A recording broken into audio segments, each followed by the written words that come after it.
15. Estou sentada em uma sala esperando para entrar no meu quarto teste da segunda chamada de seleção para Princess Paradise Park, o atual drama familiar mais badalado para o qual toda atriz entre 7 e 10 anos de idade deveria tentar entrar. Aparentemente, milhares de garotas foram avaliadas, mas o papel agora está entre mim e outra garota. É o mais próximo que já cheguei de um projeto tão grande. Tenho as minhas 17 páginas de falas decoradas graças à ajuda da minha mãe. Às vezes, quando estamos fazendo as tarefas domésticas juntas, ela apenas diz vai, e eu sei o que isso significa porque, embora eu tenha tido outros testes nesse processo de testes de duração de um mês para Princess, esse é o mais exigente, e o papel que estou mais perto de conseguir. É com esse que minha mãe se importa mais. Bárbara diz que, por ser um homem de estúdio, o papel fará de você uma estrela. Ela me diz sempre a cada novo teste. Você só receberá ofertas a partir de então. Chega de testes. Chega de testes me soa ótimo. Enquanto estou sentada aqui esperando para entrar, começo a fantasiar sobre como seria bom não ter de fazer a coisa que me deixa paralisada de nervoso. Não ter a pressão incômoda constante de ser escolhida e a tristeza que vem de não ser escolhida. Estou no meio da minha fantasia quando ouço, em alto e bom som na minha mente. Jeanette, eu, o Espírito Santo, ordeno que você risque seu nome na folha de presença, vá ao banheiro, toque o elástico da sua calcinha 5 vezes seguidas, rodopie com um pé só, destrave e trave a porta do banheiro 5 vezes, volte e assine de novo a lista de presença. Estou eufórica. Ele falou. O Espírito Santo, ou minha voz mansa e delicada, finalmente falou comigo. Estive esperando que ele falasse comigo desde meu aniversário de 8 anos, quando fui batizada. A dádiva do Espírito Santo foi definitivamente o presente pelo qual eu mais ansiava. Apesar de que um amigo da igreja uma vez me deu uma slime pegajosa, ficou em segundo lugar. O Espírito Santo é um cara legal no céu que ajuda nosso Pai Celestial e Jesus. Ele é um pouco como eles, em ânimo e atitude, mas é diferente também, porque vive em cada um de nós, mormons. Nós podemos falar com ele todos os dias sempre que quisermos, e ele pode conversar conosco, nos orientando a fazer o que é certo, o que é tudo o que ele nos diz para fazer. Temos muita sorte. Minhas primeiras semanas com a dádiva do Espírito Santo foram abaixo do esperado. Talvez até decepcionantes, mas eu nunca contei para ninguém na igreja. Sempre que alguém me perguntava se eu estava me comunicando com a minha voz mansa e delicada, o Espírito Santo em mim, eu dizia que sim, que estávamos tendo todos os tipos de ótimas conversas. E então eles me perguntavam sobre o que eram essas conversas, o que eu tinha aprendido, e eu dizia que não poderia contar, porque as conversas eram particulares. Mas isso não é verdade. O fato é que eu teria contado de bom grado a qualquer um quais eram as minhas conversas com o Espírito Santo se eu as tivesse. Mas não tinha nenhuma. E não sabia por quê. Eu orava sozinha todas as manhãs, de tarde e à noite, até de joelhos, para ouvir o Espírito Santo. Embora os mormons só sejam responsabilizados por seus pecados depois dos 8 anos de idade, de modo que eu sabia que não tinha tido muito tempo para realmente estragar as coisas, eu me perguntava se tinha feito isso de alguma forma. Por que eu não ouvi o Espírito Santo? Perguntava nas minhas preces. Eu fiz alguma coisa de errado que me tornou indigna? São os meus pensamentos impuros com o Frank Muniz? Por favor, perdoe-me e me envie a dádiva do Espírito Santo, quando tiver tempo para isso. Sei que o Senhor é ocupado, mas estou desesperada aqui. O era ouvir como é a voz dele e o que ele me diz. Obrigada. Minhas preces não funcionaram por muito tempo. Por meses. Mas agora, hoje, no meu teste now para Princess Paradise Park, aqui está ele. Tá bom, Espírito Santo, e por que você quer que eu faça essas coisas? Pergunto mentalmente. Para garantir que você vá bem no teste para Princess Paradise Park. Se fizer o que eu mandar, conseguirá o papel. Quando isso acontecer, sua mãe ficará feliz e todos os problemas da sua família serão resolvidos. Uau! Eu adoro como ele é direto. Eu pulo da minha cadeira para cumprir a lista de tarefas que ele me mandou fazer. Aonde você vai? Pergunta minha mãe. Preciso fazer xixi. Conto para ela enquanto risco meu nome da lista de presença. Ela me segue até o banheiro e dentro da cabine. Toco o elástico da minha calcinha 5 vezes. O que você tá fazendo, Nete? Pergunta ela para mim, parecendo preocupada. O Espírito Santo falou comigo. Conto para ela animada, certa de que isso afastará suas preocupações. Giro com meu pé esquerdo. Ah, tá. Diz minha mãe. Ele falou comigo. Repito. Ela não deve ter me ouvido, senão estaria tão animada quanto eu. Destravo e travo a porta do banheiro 5 vezes enquanto ela observa. Por que você tá me olhando assim? Pergunto-lhe. Ela para e parece um pouco triste. Por nada.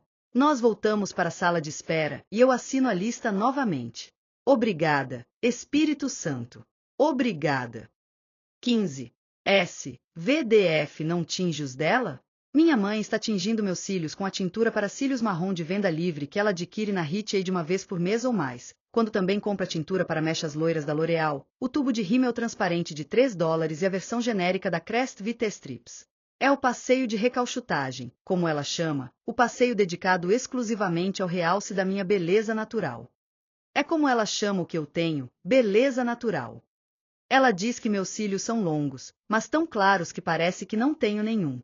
Diz que meu cabelo tem mechas douradas, mas apenas nas pontas e que é importante que também tenha mechas douradas em volta do rosto, para emoldurá-lo. Ela diz que meu cabelo é bem grosso, o que é bom, mas que tem vida própria, o que é ruim, e precisa ser domado. Diz que eu tenho um bom sorriso, mas meus dentes não são brancos o suficiente. Cada coisa boa que arma sobre minha beleza natural é acompanhada de um aspecto negativo, que serve como justificativa para a necessidade de realçá-la com um pouco da boa e velha beleza comprada.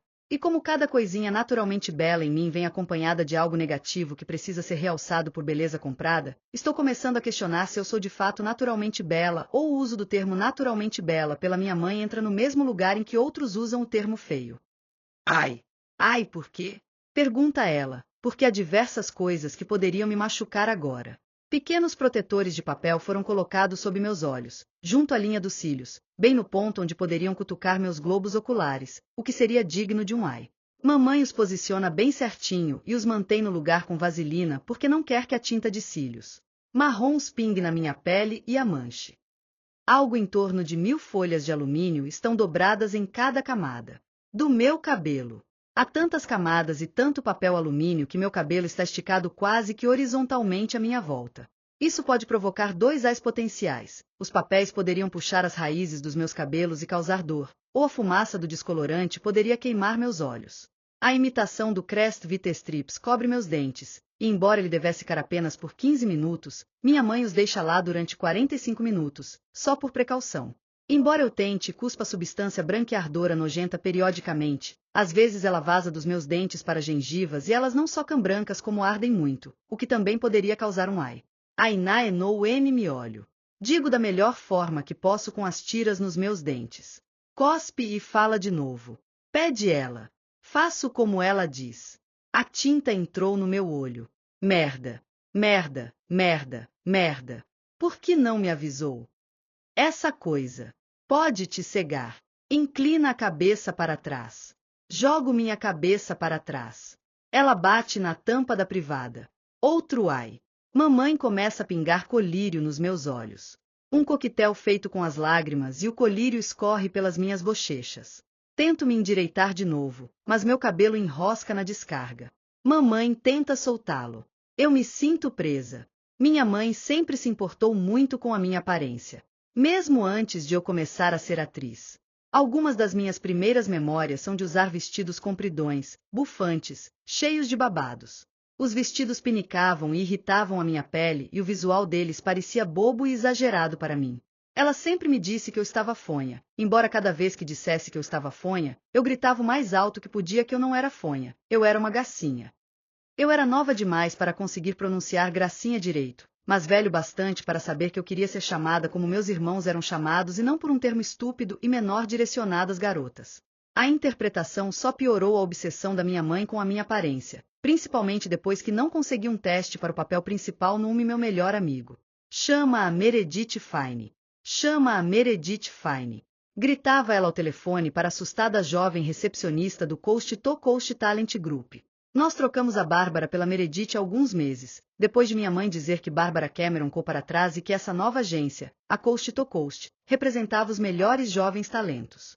Meredith é a diretora de talentos da agência. Alô, Meredith, é a Debra M. Secord. Por que você não ofereceu a Jeanette para meu melhor amigo? Por quê? Ela é perfeita para o papel. Você simplesmente não se importa tanto com ela nem a prioriza, é isso que é. Gritava ela. Debra. Deb. Aposto que você ofereceu a Taylor do Oley. Débora, você precisa se acalmar e parar de lançar essas acusações infundadas contra mim. Eu ofereci a Jeanette para o papel, mas eles nem quiseram vê-la, porque estavam procurando uma beleza mais etérea, e Jeanette parece mais rústica. Minha mãe pareceu ficar chocada, desligou o telefone e começou a chorar como se alguém tivesse morrido. Foi a primeira vez que eu desejei ser fonha e não me importei em ser uma gacinha. 16. Olho para a roupa esparramada no nosso sofá rasgado, a mesma que usei em cada teste desde a situação envolvendo meu melhor amigo, uma camiseta rosa felpuda com um coração de strass no meio, short e saia de couro sintético preto e botas pretas over the knee. Sim, tenho certeza. Mas eu me sinto como uma garota de programa nela. Reclamo para minha mãe enquanto meus bobs aquecidos chacoalham. Esses bobs também foram um desenvolvimento pós meu melhor amigo. Mamãe solta uma grande gargalhada. Como você sabe o que isso significa? Aprendi quando você me fez assistir Taxi Driver. Ah, verdade. Lembra ela. A Jodie Foster é uma atriz mirim excepcional. Termino para ela, já que ela sempre diz a mesma coisa quando o nome da Jodie Foster aparece. Isso mesmo, querida. Excepcional. Como você. Concordo com a cabeça e olho para a roupa de novo. Odeio a ideia de vesti-la.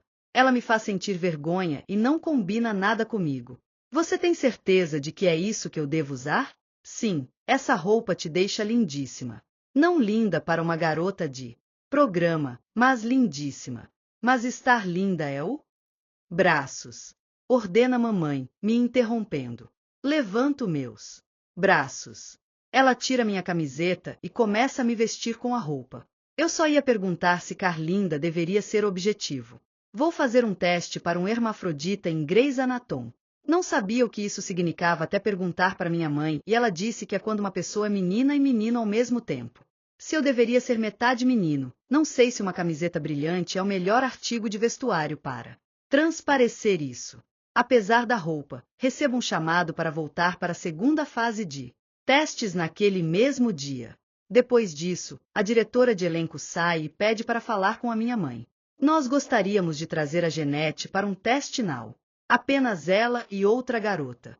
Minha mãe concorda, animadíssima. Mas será que ela poderia vir com uma roupa diferente?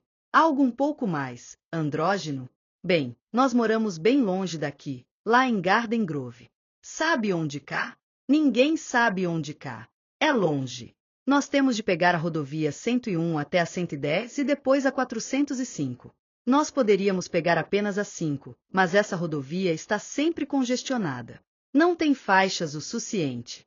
Greg, a diretora de elenco chama seu assistente, interrompendo minha mãe. Greg vem correndo. Você se importa de emprestar sua camisa de Anela para Jeanette fazer o teste? Greg tira a camisa de Anela. Ele a usa sobre uma camiseta branca. A diretora pega e a entrega para minha mãe. Aqui está. Problema resolvido. Ah, muito obrigada. Estou tão feliz que não precisaremos pegar a 5. Mamãe me pega pela mão e nós entramos juntas no banheiro. Ela coloca a camisa de Anela em mim. É uma combinação estranha porque eu ainda estou usando short e saia e a bota na parte de baixo. Acho que de certa forma estou metade menina e metade menino. Talvez eu tenha acertado em cheio? O teste now vai bem, não acho que poderia feito melhor. Mas estamos na van a caminho de casa quando Meredith liga e diz para minha mãe que eu não consegui o papel. O quê?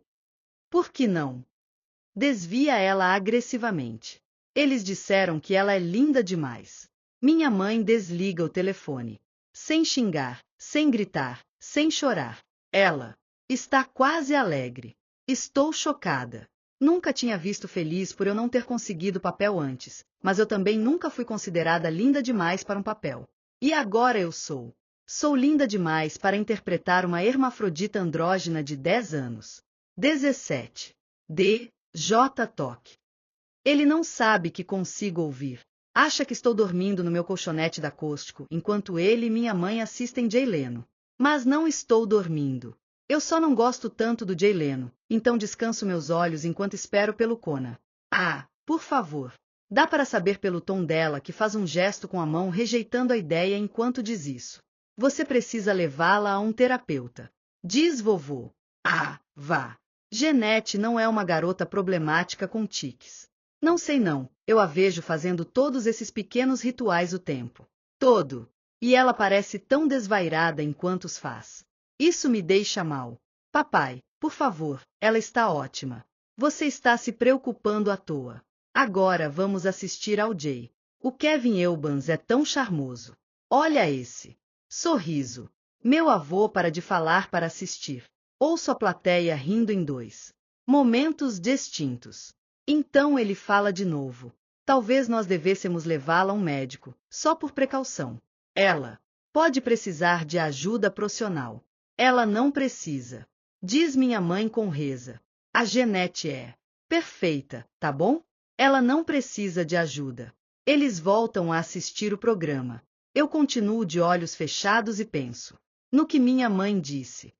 Sou perfeita. Sei que é importante para ela acreditar nisso, embora eu não saiba bem por quê. Eu não estou autorizada a ter nenhum problema. Então eu penso no que meu avô disse. Ele acha que eu tenho toque por causa dos meus rituais. Francamente, eu queria que ele tivesse me perguntado sobre meus rituais, porque então eu teria explicado que não é toque e sim o Espírito Santo. Eu me pergunto se ele teria acreditado em mim. E então me questiono se eu acredito em mim. Meus rituais estão vindo do Espírito Santo? Se estivessem vindo do Espírito Santo, eu não teria conseguido o papel em Princess Paradise Park como ele disse que eu conseguiria, há 2 anos, quando o ouvi pela primeira vez. Em vez disso, o me perdeu o nanciamento. O Espírito Santo teria deixado o me perder o nanciamento? É possível que essa voz na minha cabeça não seja o Espírito Santo e que, em vez disso, seja toque? Minha mãe conseguiria lidar com isso? Ela caria bem se eu não fosse perfeita? Começa o comercial. Meu avô se levanta para pegar uma taça de sorvete e mamãe vai ao banheiro. Espírito Santo? Pergunto internamente. Você é o Espírito Santo ou é toque? Claro que eu sou o Espírito Santo. Responde a voz mansa e delicada na minha mente. Então está resolvido. Eu perguntei-lhe diretamente e ele me respondeu na hora. Tá vendo só? A voz na minha cabeça é o Espírito Santo, anal. Agora pisque os olhos rápidos 5 vezes, dobre sua língua e contraia seus glúteos por 55 segundos. Pede a minha voz mansa e delicada. Então eu obedeço. Sei que ele quer meu bem, mas, às vezes, minha voz mansa e delicada pode ficar um pouco alta. E, às vezes, por mais que eu odeie admitir, eu queria que a voz se calasse. 18. HG de pelúcia vão me matar. Sei que eles vão me matar. Rolo no chão, machucando as minhas costelas enquanto me debato, batendo nas pernas dos sofás e nas pontas das penteadeiras. Estou gritando, gritando, gritando até que... E corta. Fala mamãe com intensidade, da mesma forma que faz sempre que terminamos de praticar os trechos das minhas falas no roteiro, as cenas selecionadas por um diretor de elenco, para um teste. Uau, Net! Exclama minha mãe, olhando para mim com uma impetuosidade que quase me assusta. Onde você aprendeu a interpretar assim? Sei lá. Digo, embora eu saiba sim. Sei exatamente onde aprendi a agir daquele jeito. Mas sei bem que não devo contar para minha mãe que eu me inspirei em seu comportamento imprevisível e violento. Isso apenas invocaria mais comportamentos imprevisíveis e violentos. Quero vê-la calma e estável. Quero vê-la feliz. Bem, seja lá onde for que você aprendeu isso, em que série ou está funcionando. Foi a performance da sua vida. Diz mamãe, balançando a cabeça em descrédito. Não quero te desgastar, quero que economize essa magia, deixe-a guardada, para não desperdiçá-la de novo. Concordo com a cabeça. Guardarei aquela magia. Meu teste para garotinha com transtorno bipolar em um episódio de Strong Medicine é no dia seguinte. Minha mãe ruma para o estacionamento no lado leste, embora eu a avise 3 vezes com toda a delicadeza que, pelas direções em anexo, tenho certeza de que deveríamos ir para o lado oeste. Vamos, vai ser bem rápido, diz ela para o segurança impassível do estacionamento do lado leste. Ela tem um teste às 2h10 da tarde e não. Queremos nos atrasar. É uma má primeira impressão. O estacionamento leste é apenas para os atores das séries e produtores. Pessoas que estão aqui todos os dias. Não tem como abrir uma exceção? Sou uma sobrevivente de câncer. Estágio 4, e, às vezes, meus ossos. Tá bom. Interrompe ele. É embaraçoso quando ela repete sua História sobre o câncer para desconhecidos que não parecem se importar, mas, eu tenho de dizer, é bem eficaz. Nós estacionamos e corremos para o bangalô adequado, e minha mãe assina a lista de entrada enquanto eu ando pelo corredor, nervosa. Não que nervosa, Net. Diz ela enquanto se aproxima de mim. Você consegue. Acredito nela. Sempre acredito nela. Minha linguagem corporal muda imediatamente. Ela tem um jeito de fazer isso comigo. Assim como consegue colocar meu corpo no limite e me deixar rígida com medo ou ansiedade, ela também consegue me acalmar. Ela tem esse poder. Ueria que o utilizasse dessa forma mais vezes. O teste vai muito bem, e eu recebo um aviso para retornar para a segunda fase mais tarde naquele mesmo dia. Minha mãe e eu vamos ao shopping local para caminhar e passar o tempo, e depois voltamos para a segunda fase por volta das 6 da tarde. Sou a única lá para o meu papel. Os outros são adultos fazendo testes para outros papéis de atores convidados e coadjuvantes no episódio. Meu nome logo é chamado, então entro na sala e dou as falas. Grito e esperneio e rolo com intensidade. Eu me dedico. Tem uma parte de mim que quase se sente bem fazendo isso. Como se estivesse esperado por muito tempo para sair. Como se estivesse guardando, escondendo, e finalmente aqui está. É assim que eu realmente me sinto. Com vontade de gritar. O diretor me encara e diz que está chocado e que não sabe o que dizer. Estou orgulhosa. Fiz um bom trabalho esperneando e gritando. Saio da sala de seleção. Os adultos nas cadeiras alinhadas em cada lado do corredor começam a aplaudir. Não sei o que está acontecendo, e então percebo que eles devem ter me ouvido pelas paredes. Eles estão me aplaudindo. Minha mãe está sentada na ponta do corredor. Seus olhos se enchem de lágrimas. Ela está muito feliz. E, neste momento, eu também estou. Sim, é bom fazer minha mãe se sentir bem, mas também é gostoso. Me sentir sendo boa em algo. Mesmo que isso deixe muito desconfortável às vezes. Mesmo se essa coisa exerça muita pressão sobre você. Mesmo que seja muito estressante. Às vezes é legal se sentir bom em algo. 19. Minha mãe, apontando para o monitor grande à frente do editor. Estamos em uma sala pequena e escura com paredes acolchoadas à prova de som. Somos só minha mãe, eu e o editor, que precisa desesperadamente de um barbeador, responsável pela edição da minha demo reel. Uma demo reel é algo que os atores montam para demonstrar seu trabalho em frente às câmeras. No geral, o objetivo é mostrar variedade, bons momentos de performance e quaisquer momentos nos quais você dividiu a tela com um grande ator. A demo reel, então, é usada por muitos motivos. Pode ser enviada a diretores de elenco para tentar colocá-la em bons testes, pode ser enviada a produtores ou diretores para tentar conseguir ofertas de trabalho em vez de precisar de testes, ou no meu caso, pode ser enviada a empresários para tentar ser representado por eles. Minha mãe quer que eu tenha um empresário porque acha que isso vai levar a minha carreira ao próximo nível. Estamos tão perto de uma grande oportunidade, nós só precisamos de um pouco mais de apoio. Diz ela regularmente. Precisamos de uma demo reel que realmente impressione Susan Curtis. Susan Curtis é a representante de talentos com quem minha mãe quer que eu assine. Ela ouviu falar que é a melhor na cidade para atores jovens. Então cá estamos hoje, em um edifício de uma empresa que faz demo reels, separando trechos das minhas performances, incluindo Strong Medicine. Eu consegui o trabalho. Ela disse que eu não fui tão bem no set como no teste. A demo reel é analisada em alguns dias e enviada para Susan. Nós recebemos a resposta alguns dias depois de que ela quer me representar. Sim, querida, sim. Grita minha mãe, animadíssima. Mesmo com uma performance não tão boa, você impressionou. Imagine como teria ficado impressionada se tivesse visto seu desempenho no teste. Então eu o faço. Imagino. E me sinto mal. Fui melhor no teste do que no dia das filmagens. Fracassei. Ueria que minha mãe parasse de mencionar isso, mas sei que ela está apenas tentando me fazer sentir melhor. Sei que ela quer o meu bem. Ela só quer que eu pare de estragar tudo e vá tão bem quanto poderia. Ela só quer que eu seja tão impressionante quanto poderia ser. Ela só está sendo uma boa mãe. 20. VG. M. De boxe grita com seu lutador. Eu viro. O Gatorade vermelho escorre pelas laterais da minha boca. Mas não deixa cair na sua camiseta. Inclino para frente para não derramar na minha camiseta. Continua virando. Obedeço. Tá bom.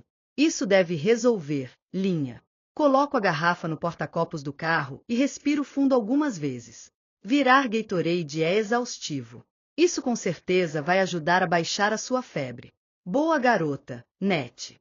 Boa garota. Faz uma semana desde a assinatura do contrato com Susan. Estou com 39 graus de febre e um resfriado tão forte que parece que estou apertando o nariz quando falo. Mas minha mãe me diz que não parece profissional se cancelarmos o primeiro teste depois de assinar com ela. Então cá estamos.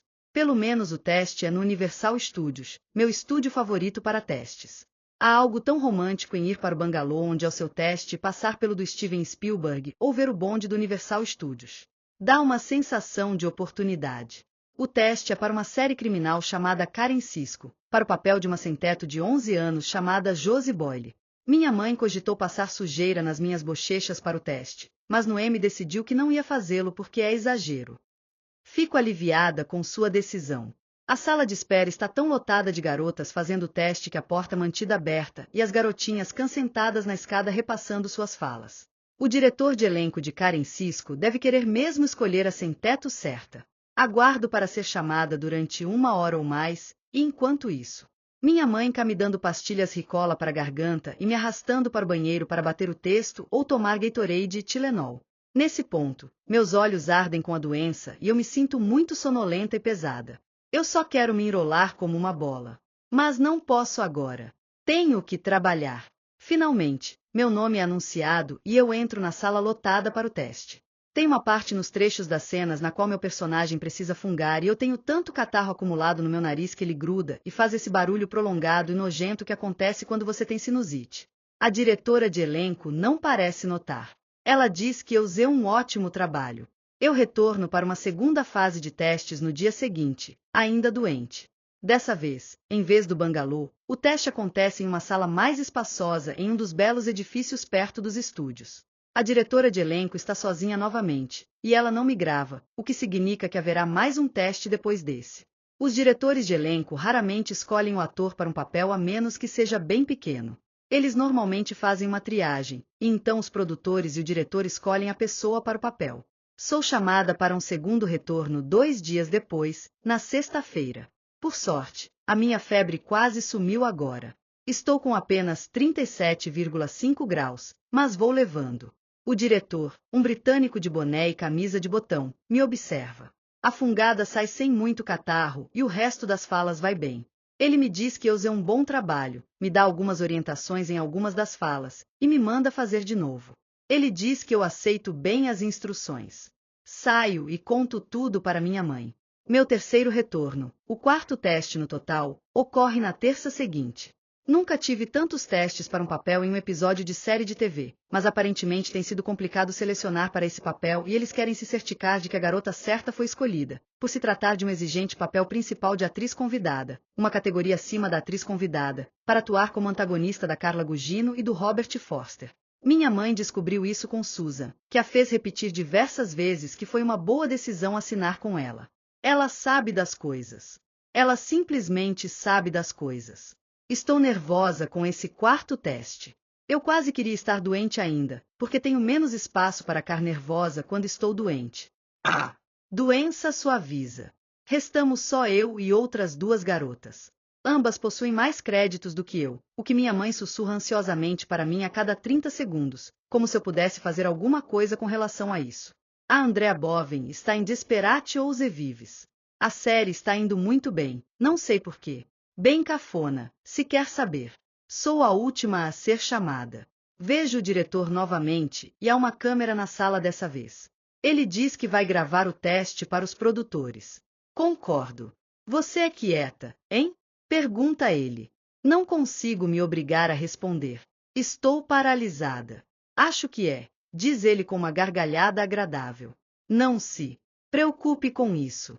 Apenas se divirta. Fico um pouco confusa com a orientação, pois as cenas nos trechos das falas são: 1. Minha personagem testemunha o homem sem teto que cuida dela ser baleado. 2. Minha personagem sentada ao lado do personagem de Robert Forster contando-lhe como ela não quer ter nada a ver com o pai que a abandonou quando bebê. E 3. Minha personagem sentada ao lado de seu pai, contando-lhe que ela não quer nada com ele porque ele a abandonou ainda bebê.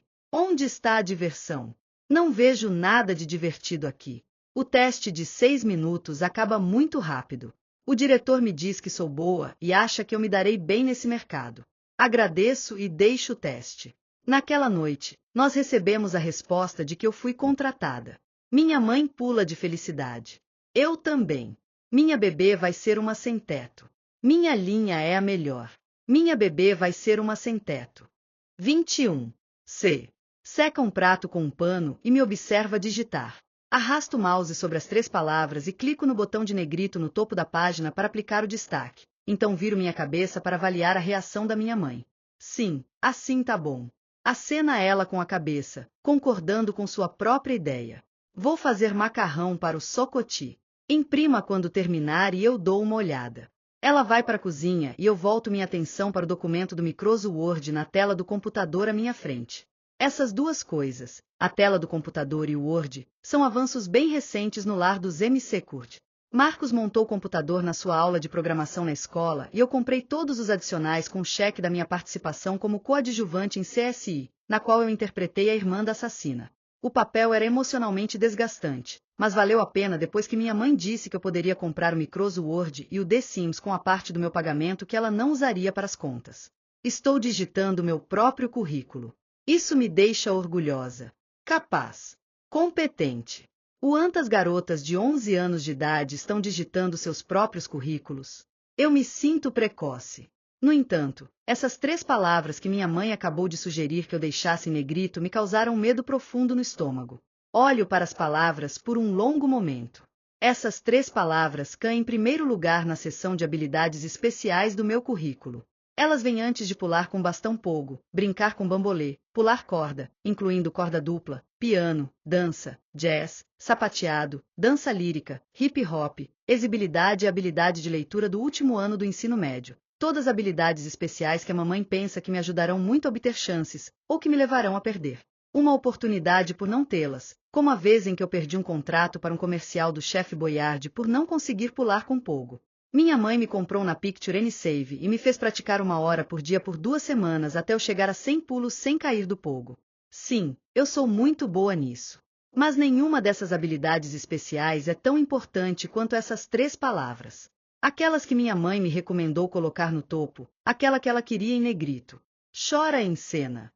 Chorar em cena é a habilidade que você quer em um ator mirim. Todo o resto perde importância quando comparado. Se você consegue fazer brotar as lágrimas quando quer, é um ator verdadeiro. Um competidor genuíno. E, em um bom dia, eu consigo fazer brotar minhas lágrimas quando quero. Você é como uma Haley Joel Osment de saias. Mamãe me diz sempre. Ele é a única criança hoje em dia que pode chorar conscientemente em cena.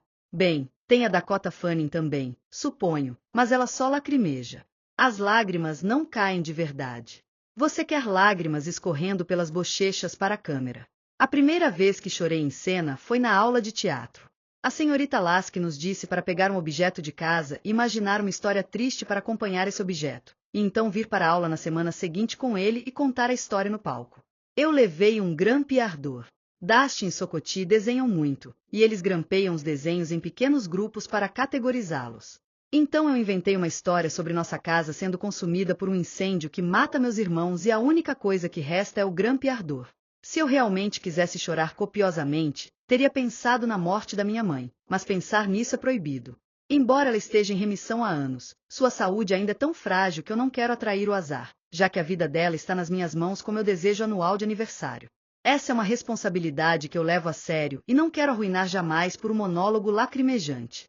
Por outro lado, estou perfeitamente autorizada para explorar a vida dos meus irmãos em nome do crescimento artístico. Enquanto eu estava no pequeno palco da aula de teatro contando a história, meus olhos se encheram de lágrimas a ponto de embaçar a minha visão. Mas as lágrimas não caíam. Eu até sentia a tristeza do monólogo, mas me sentia meio frustrada pelas lágrimas não caírem. A senhorita Lasky subiu no palco pisando-ri e se inclinou a poucos centímetros do meu rosto de modo que nossos narizes quase se tocavam. Fiquei com medo. Não sabia o que viria a seguir. Então ela levantou a mão e estalou os dedos na frente dos meus olhos. Levei um susto com um gesto inesperado e, depois disso, minhas lágrimas caíram. A senhorita Lasky sorria. Eu também. Por baixo das lágrimas, eu sorri. Daquele momento em diante, se um teste exigisse chorar em cena, eu tinha quase certeza de que conseguiria o trabalho. A propaganda boca a boca rolou solta. Chegou ao ponto em que Susan telefonava para minha mãe e anunciava com orgulho. Recebi outra ligação de um diretor de elenco dizendo: então, me fale da garota que chora. Admito que chorar em cena não era divertido para mim. Ficar sentada em uma sala de seleção fria imaginando eventos trágicos que prejudicam minha amada família era mais uma das infelizes experiências da minha vida. Qualquer evento escolhido poderia me render uma quantidade de lágrimas que duraria de 4 a 6 testes, mas uma hora eu ficava imune ao acontecimento. Ou, como minha mãe se referia a isso, toda seca, então eu teria que trocar por um acontecimento novo. A história do grampeador virou Dusty morrendo de meningite, e como ele realmente teve um caso grave dessa doença há alguns anos, minha mãe dizia: imagine que a punção lombar deu errado. Dusty morrendo de meningite se tornou Marcos morrendo de apendicite e depois o Scott morrendo de pneumonia, e então meu avô morrendo de velhice. Imagine que ele está no leito de hospital agarrado à boneca de meia que você fez para ele quando você tinha 6 anos. A vez em quis brotar mais lágrimas foi para um teste para um grande papel em Divisão de Homicídios, uma de ação com Harrison Ford e Josh Hartnett. O papel era de uma garotinha sentada na parte de trás de uma van com sua família de turistas, passeando pelo Hollywood Boulevard, quando Josh Hartnett invade o carro e começa a dirigi-lo, deixando a família histérica. Não sei o que acontecia naquele dia específico, mas meus dutos lacrimais estavam especialmente cheios. Eu só tive de sentar na sala de seleção, pensar no meu avô agarrado à boneca de meia e ban. As lágrimas escorriam. Uma quantidade absurda. Eu soluçava de tanto chorar. Até tremia o meu corpo. Estava histérica. Uau! Disse a diretora de elenco assim que terminei. Ela tinha cabelos cacheados castanhos acobreados e uma voz aveludada. Era bem legal. Digo, você conseguiu o papel, mas quero ver você fazer de novo, apenas para ver de novo. Disse o cara com cabelos grisalhos e uma jaqueta de couro marrom sentado ao lado da diretora. E então eu usei de novo. Tornei-me artista do Cirque du Soleil do choro em cena. As pessoas queriam me ver o tempo todo, como se eu tivesse habilidades de escalada ou me contorcesse em bambolês suspensos no ar. Chorar em cena era realmente a minha habilidade especial. 22. Ui! Um teste pedindo choro em cena para mais um drama policial da televisão, Desaparecidos, acaba de aparecer. Na cena escolhida, Emily é chamada para depor, começa a ficar devastada e então as lágrimas saem. Estou sentada na sala de espera reunindo toda a minha tristeza quando algo se altera em mim. Sinto-me estranha. Não sei como descrever, mas eu sei, minha intuição me diz, que as lágrimas não vão vir. Eu me sinto distante, desligada e então irritada. Puxo o braço da minha mãe. Ela marca a página da seção sobre dieta na sua edição atual da Woman's World. Essa é a sua seção favorita, embora eu não saiba bem porquê.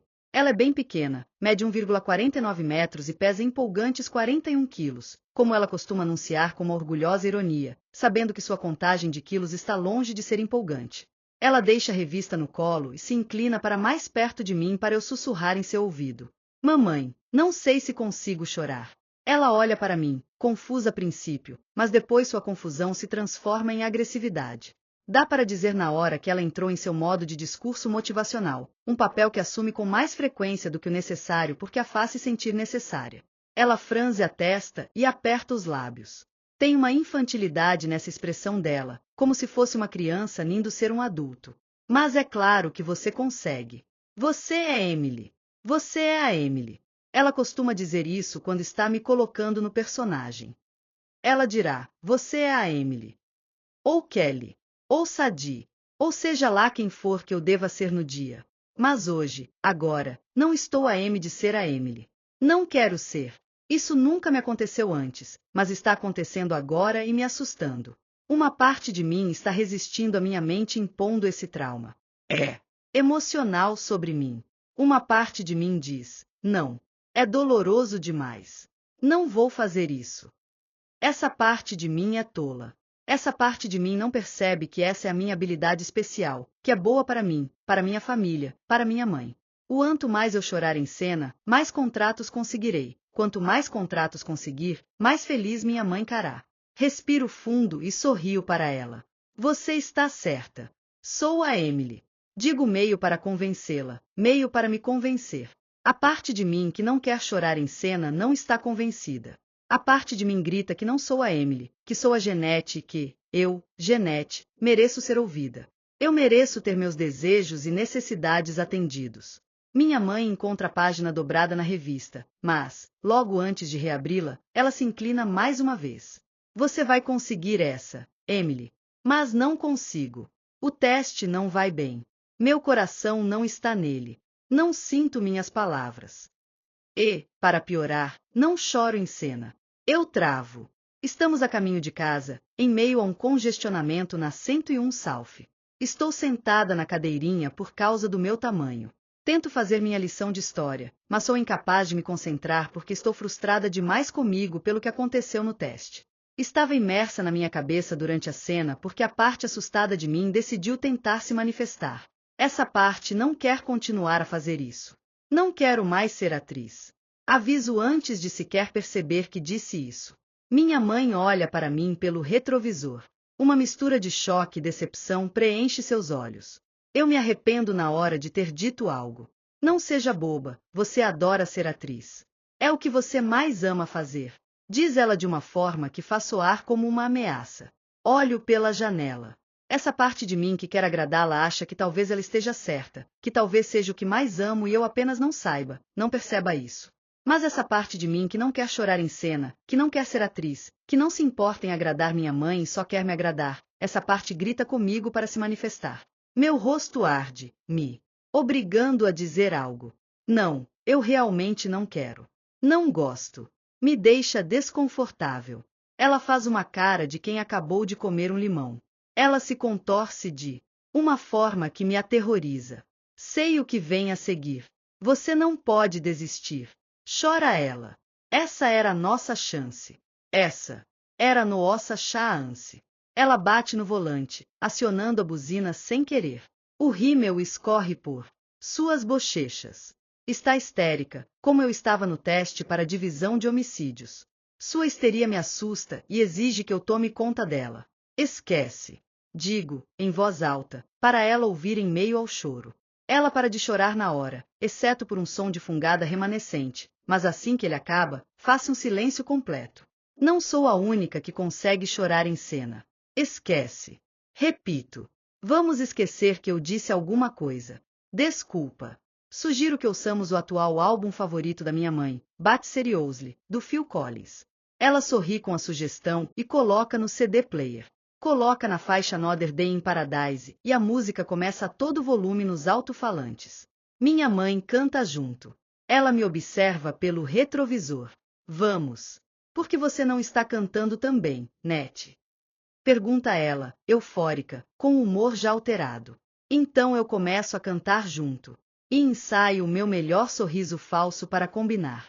Talvez eu não tenha sido capaz de fazer brotar lágrimas para desaparecidos, mas eu consigo fazer aparecer o sorriso para minha mãe na nossa volta para casa. De qualquer forma, é uma interpretação.